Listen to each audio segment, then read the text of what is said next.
La Secretaría de Salud, organizaciones civiles para personas con discapacidad, especialistas en derechos humanos, el Consejo Nacional para el Desarrollo y la Inclusión de las Personas con Discapacidad, entre otras instituciones, elaboraron un conjunto de medidas básicas para proteger la salud de la población con discapacidad durante la actual emergencia sanitaria. El documento incluye directrices para el personal de salud, lugares de acogida, personas de apoyo y familias. La guía contempla formas de comunicación que deben adoptar las autoridades sanitarias y medios de comunicación para favorecer el acceso a la información de las personas con discapacidad respecto a COVID-19. El documento contempla medidas diferenciadas de protección a la salud que deben adoptar las instituciones de atención a la salud para atender a las personas con discapacidad con COVID-19 o como casos sospechosos.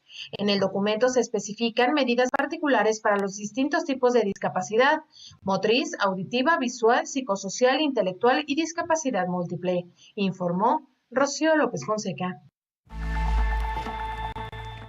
Y mucho antes de COVID-19, la población con discapacidad estaba en desventaja en cuanto a la atención de educación y salud.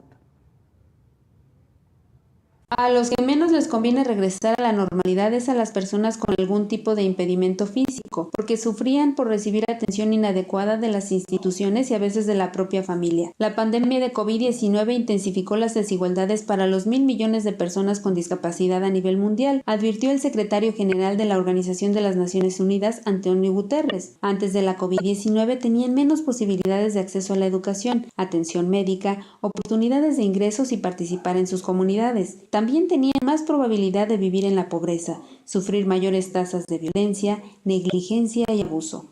Por ejemplo, los niños con discapacidad en etapa escolar ya eran desfavorecidos antes de la pandemia. Cerca de la mitad de los casi 65 millones de ellos en edad de recibir educación en primaria y secundaria no estaban escolarizados, informó la Organización de las Naciones Unidas para la Educación, la Ciencia y la Cultura, UNESCO, y los asociados al Programa de Acción Mundial para las Personas con Discapacidad. Además, las niñas y mujeres con discapacidad deben hacer frente a las mayores situaciones de riesgo, tales como la violencia doméstica, alertó la ONU.